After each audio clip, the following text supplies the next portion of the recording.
Sometimes the quietest sound backstage is the one that changes everything. December 1964, Gary, Indiana, backstage of a small community venue. The hallway was dim, lit only by a few trembling bulbs that buzzed overhead like restless insects. I could feel the cold of the concrete floor seep through my shoes as I walked, counting my steps, steadying my breath. Even now, after all these years, my pulse quickens when I recall that moment. Because that night, before anyone knew his name, before the world ever screamed for him, something happened that rattled the very walls around us. And I was there. I saw it unfold. Michael was only 6, but the way he stood in front of the dressing room mirror that night, so small, yet already carrying the weight of an audience, made him look strangely older. His reflection shimmered under the bulbs, his tiny shoulders rising and falling with each practiced breath. He hated sitting still before a show. It made him nervous, though he never admitted it. Instead, he hummed softly, tapping his foot in rhythm, testing the stage inside his head. I watched him from the doorway, trying to pretend I was calm. Truth was, something about that night disturbed me, a faint sense that the air itself was holding its breath. It clung to the walls, thick and uneasy. Even the sounds backstage seemed off. The muffled chatter from the audience drifted through the curtains like a warning. Every thump of a case or crackle of a speaker made me flinch. I kept glancing toward Michael as if expecting something, though I couldn't say what. Then it happened. A soft, abrupt thud, barely loud enough to notice, yet sharp enough to slice through the haze. My heart skipped. I turned just in time to see Michael wince, his face tightening, his small hand darting down to clutch his foot. His body curled instinctively, like he was trying to fold away the pain before it escaped his control. The tiny sound from earlier? That was him slipping on a stray piece of fabric left near the costume rack. A harmless thing on any other night, but not tonight. For a split second, the room froze. Even the buzzing lights seemed to dim. I rushed to him. "Mike," I whispered, crouching. "What happened? Talk to me." He didn't speak, just stared at me with wide eyes. Not crying, but that stillness, that swallowed fear was worse. He didn't want anyone to know he was hurting. Not the band, not the audience, not even me. His voice trembled when he finally whispered, "I'm okay, I think," but he wasn't. I could see it in the way he held his breath, in the tremor running through his small frame. He tried placing his foot down, testing it gently, and the slightest shift sent a ripple of pain across his face. The show was minutes away. I felt every clock inside the building ticking against us, mocking us. Each second tightened the knot in my stomach. Someone shouted down the hallway, "5 minutes!" Their voice bounced off the concrete walls, ricocheting into me like a threat. I glanced toward the stage entrance. The crowd was already stirring. They expected a lively performance from a group of kids who barely understood the pressure they carried. And Michael, our brightest star, was supposed to shine the most. But now, under the flickering backstage lights, he looked fragile, vulnerable, a boy caught between fear and determination. His foot hurt, but his pride hurt more. I knew that look.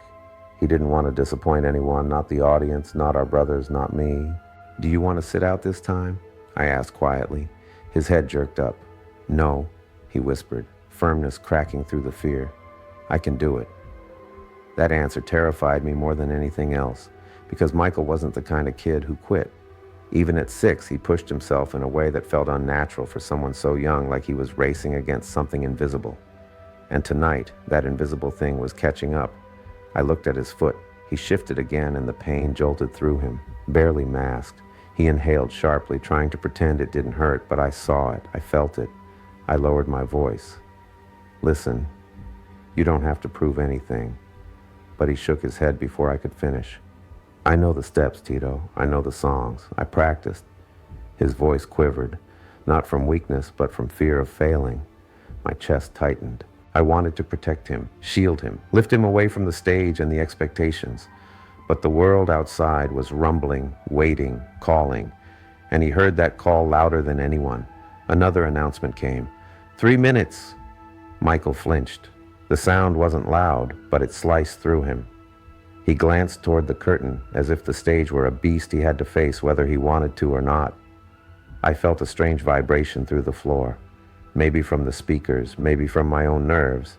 Everything felt heightened, tense, suspenseful, like we were trapped inside a scene from a film where the music hadn't yet begun, but danger was already in the air.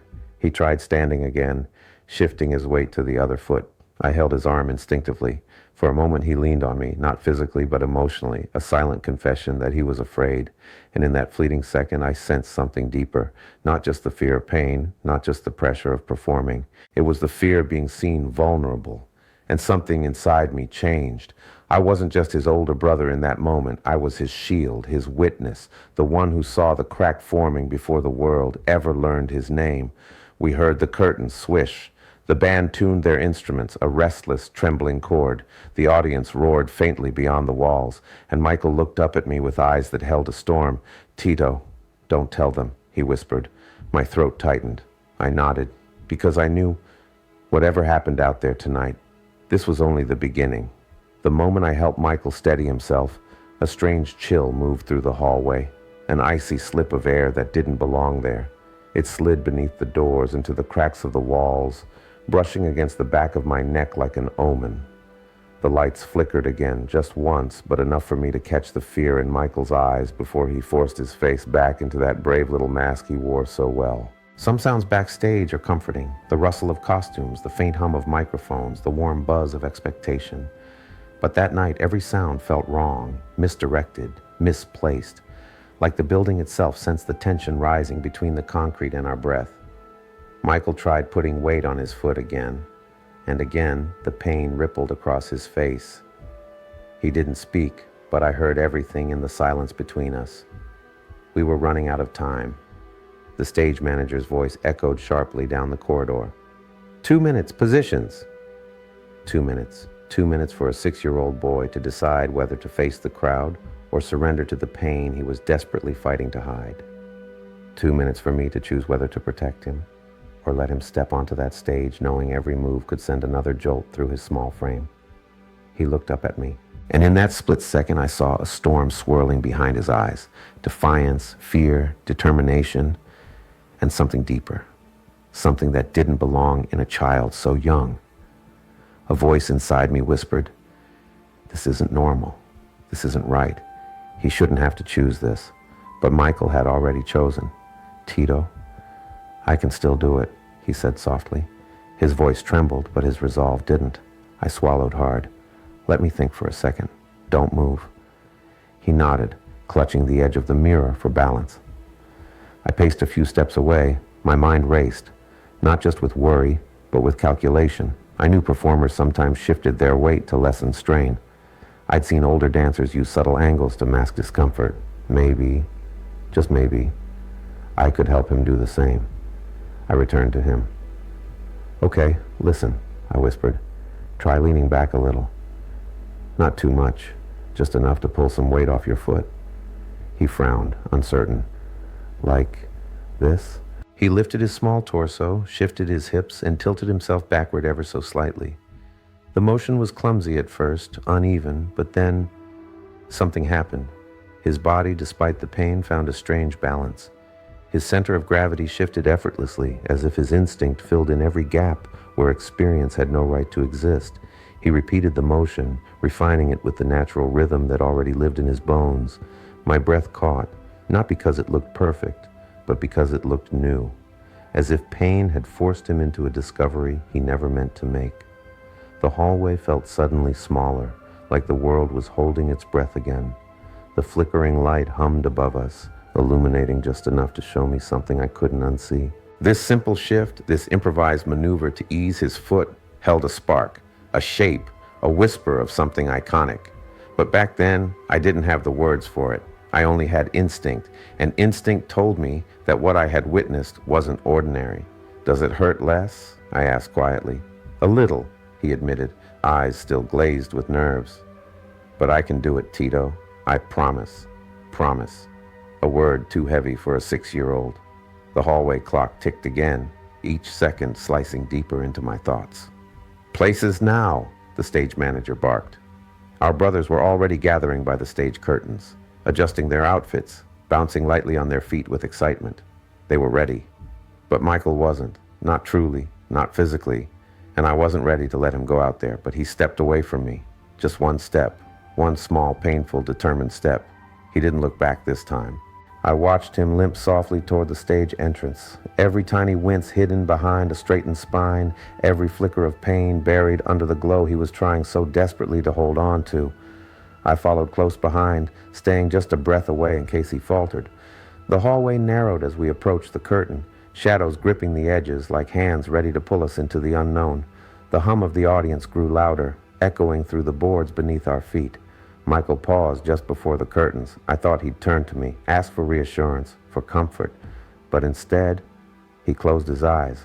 And for a moment, the world stilled.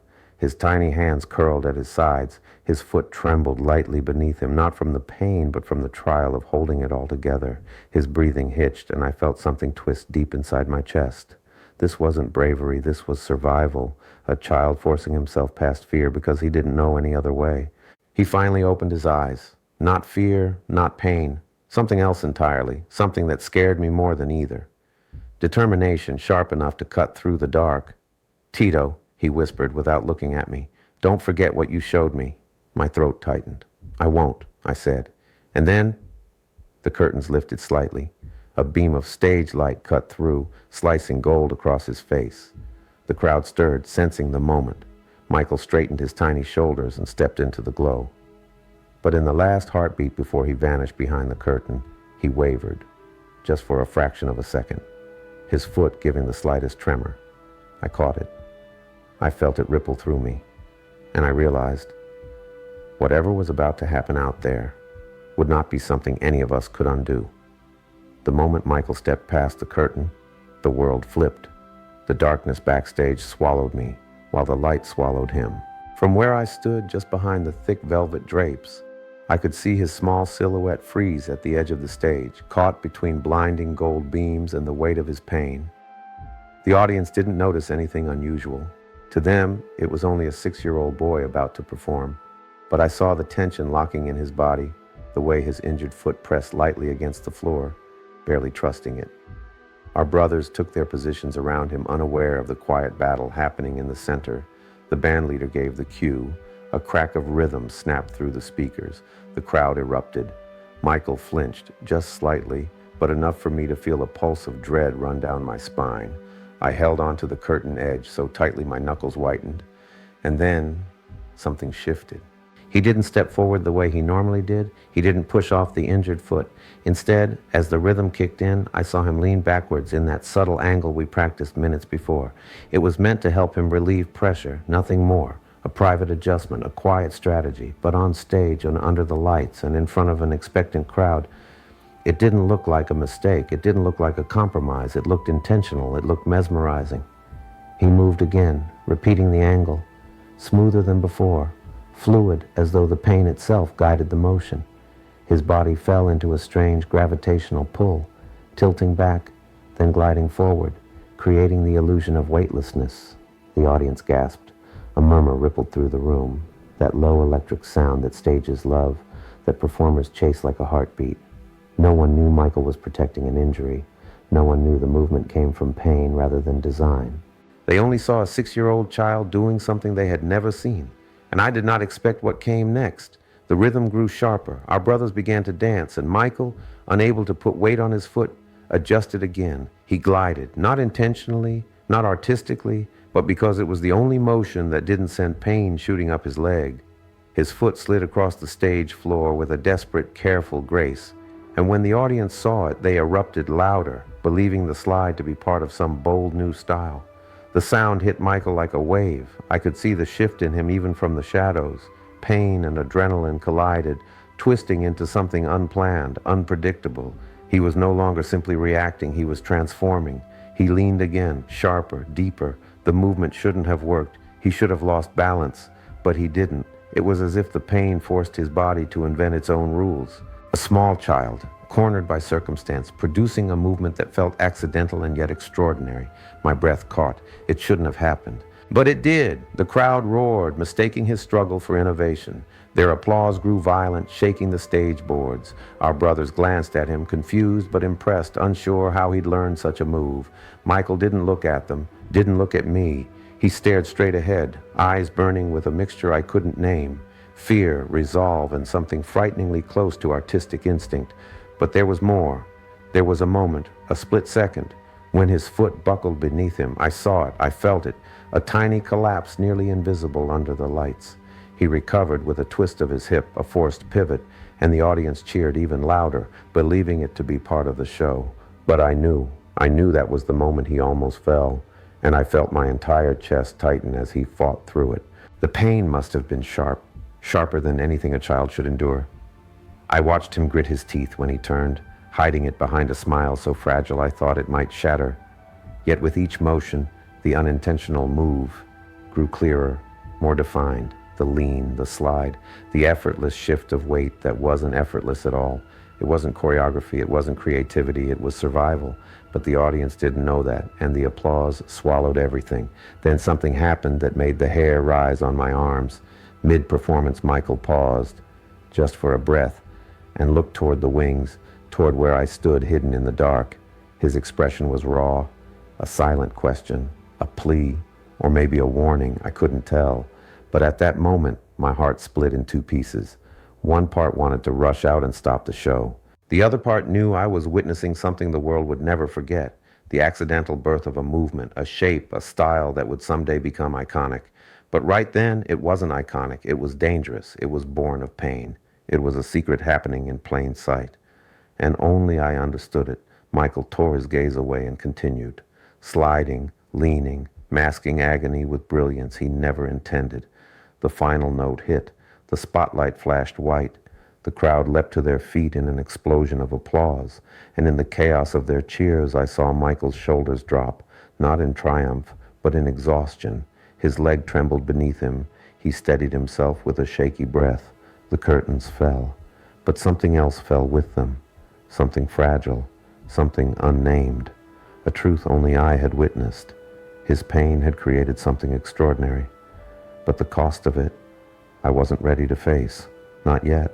The applause on the other side of the curtain was thunderous, violent, a crashing wave that should have filled me with pride. But as the final note faded and the lights dimmed, something cold crawled into my chest, something I couldn't ignore anymore. Because I hadn't just watched my little brother perform, I'd watched him endure, and the audience, blinded by excitement, had mistaken endurance for brilliance. The curtains fell completely, swallowing the golden glow and plunging the backstage into a dusky haze. Dust swirled through the air, stirred up by the vibrations of the crowd still stomping their feet, chanting for more. Each echo rattled my ribs, a steady pounding that made it hard to breathe. Michael stood a few feet away, frozen in the shadows. He wasn't celebrating, he wasn't smiling, he wasn't even breathing properly. His small hands gripped the edge of a speaker as if he needed the world to hold him up. His injured foot quivered beneath him, barely able to carry the weight he'd just forced it to bear. Sweat ran down the sides of his face, but his eyes, those big, bright, determined eyes, looked strangely distant, like he'd left part of himself out there on that stage. Our brothers came in bursting with adrenaline, laughing, slapping each other on the back, still riding the high of the performance. One of them ruffled Michael's hair. "You killed it out there, little man." Michael forced a smile, a fragile one, a smile that cracked at the edges. They didn't see the tremor in his leg. They didn't see the way he leaned subtly against the equipment to keep his balance. They didn't see what I saw, but I did. I saw everything. While they celebrated, I stepped toward him slowly, not wanting to startle him, not wanting to reveal that dread had been gnawing at me since the first moment he leaned back on stage. He didn't look up as I approached. He didn't need to. He knew I was there. "Hey," I murmured. "Are you—" Before I could finish, his injured foot buckled, just slightly, just enough to send him pitching forward. I caught him by the shoulders. For a heartbeat, he held onto me, really held onto me, and I felt his whole body trembling, not from excitement, not from nerves, from pain. He inhaled sharply, then pulled away before anyone else noticed. He wasn't trying to be brave anymore. He was trying to hide. That's when the fear hit me, real and heavy. This wasn't a simple stumble. This wasn't a fluke. This wasn't something that would vanish if he rested.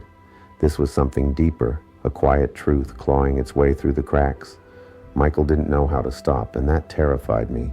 Because I realized, standing in that dim hallway, that the world would only ever see the shine, never the struggle beneath it. He looked up at me then, finally meeting my eyes. Under the fading backstage lights, he seemed smaller, younger than 6. The boy inside the performer revealing himself. "Tito," he whispered, "did I do okay?" The question stabbed deeper than any admission of pain could have. He didn't ask if he injured himself more. He didn't ask if he needed help. He didn't ask if he should sit down. He asked if he did okay. "Michael," I said softly, "you don't have to." But he cut me off, voice trembling. I didn't want to ruin it. There it was, his truth, the one he tried so hard to hide. Not fear of injury, not fear of failure, fear of disappointing us, fear of disappointing the crowd beyond the curtain, fear of not earning the applause that poured over him like judgment. I swallowed the knot rising in my throat. "You didn't ruin anything, but you could have..." Again, he stopped me. "Don't tell them," he whispered.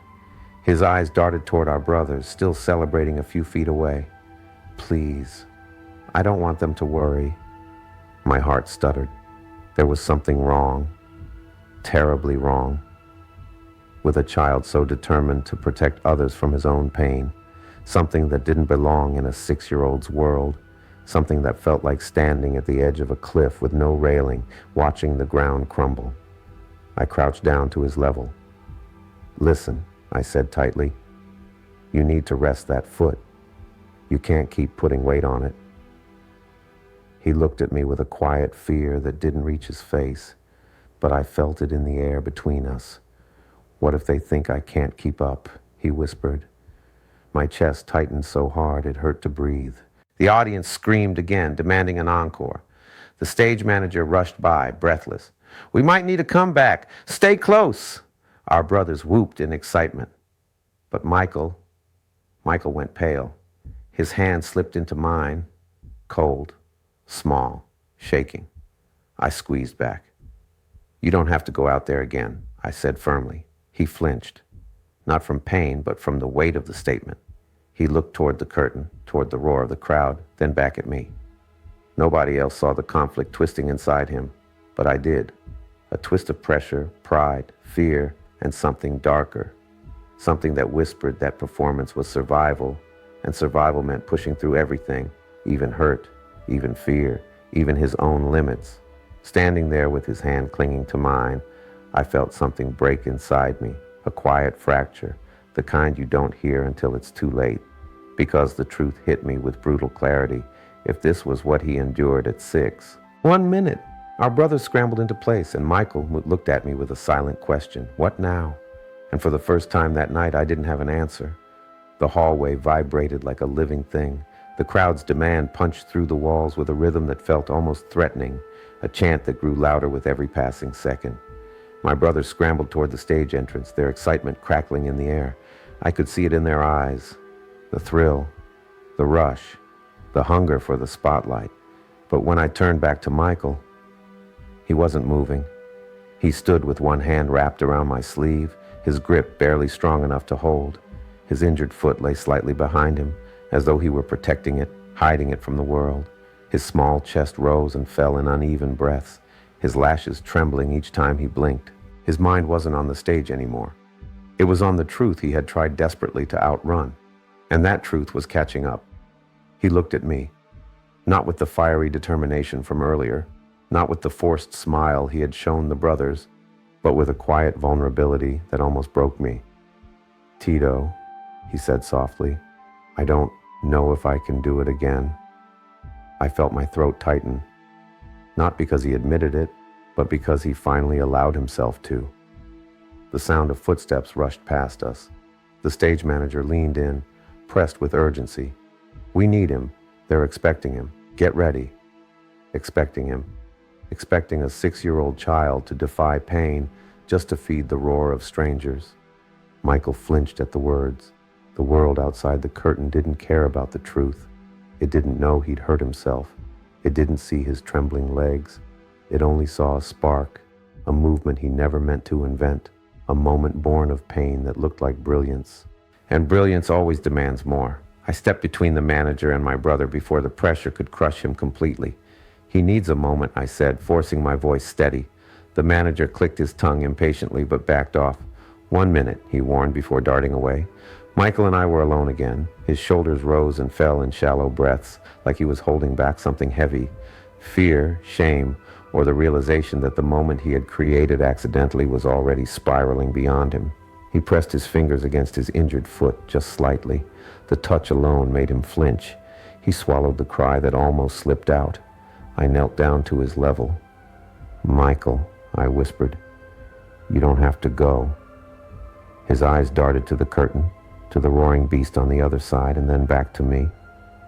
"But they liked it," he whispered. "They thought I did something good." "You did," I replied, "but not at the cost of hurting yourself." He swallowed again, hard. "But what if that's the only way I can be good?" The sentence hit me like a punch I wasn't ready for. A 6-year-old child shouldn't think like that, shouldn't tie his worth to applause, shouldn't fear that without pushing through pain, he wasn't enough. Fear settled into his expression, quiet but suffocating, like he was no longer afraid of the stage, but of disappointing the world that had just discovered him. I reached for his hand. "You don't owe them anything," I said gently. "You're allowed to rest." "But they're calling," he whispered, glancing at the shaking curtains. "They won't stop." And in that trembling moment, I saw the future reflected in his eyes, not literally, not in detail, but in shape. A path paved with expectation sharper than glass, a world ready to worship him without ever seeing the bruises beneath the shine. The applause grew louder, a near-violent chorus chanting his name with no idea how fragile he truly was in that moment. "Tito," he said, voice cracking, "I don't want to fall out there." He wasn't talking about falling on stage. I could feel it. He was talking about something deeper, a fall into fear, pressure, doubt, into a place where pain and performance intertwined until he couldn't tell one from the other. I squeezed his hands, steadying him. "You won't fall," I said, "because you're not going back out there tonight, not with that foot, not like this."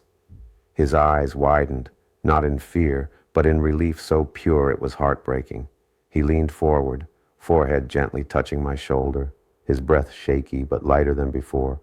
For a moment he wasn't a performer. He wasn't a prodigy. He wasn't the boy who stunned a crowd with a move born of instinct and pain. He was simply my little brother. The manager rushed back in. "We're rolling without him," he snapped to someone down the hallway. Our brothers hurried onto the stage for the encore. The crowd roared again, the floor vibrating beneath our feet like thunder. But inside that dim backstage corner, the world felt strangely still. Michael pulled away slowly, wiping his eyes with the back of his hand, pretending he hadn't been scared at all. He stood straighter, though he still leaned ever so slightly to protect his foot. "Tito," he whispered. "Yeah? What I did out there, was it really okay?" I nodded, though the truth was tangled. It was more than okay. It was something no one expected.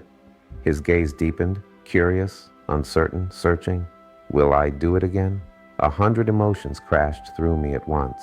Fear, wonder, dread, awe, the instinct to protect him, the realization that tonight's accidental movement might follow him for years. But I didn't answer, because I didn't know. When the encore ended and the applause faded, a strange silence settled over the venue. Not emptiness, but something lingering, something unfinished.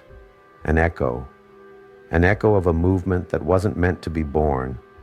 An echo of pain transformed into something unforgettable, an echo of a night neither of us would ever outrun. And as I helped Michael limp toward the dressing room, I sensed it, a truth I couldn't name then but feel now. This wasn't the end of the moment, this was the beginning of it, an iconic beginning, a dangerous beginning, a beginning shaped in the shadows, understood only by two brothers, and its echoes would follow us long after the lights went dark.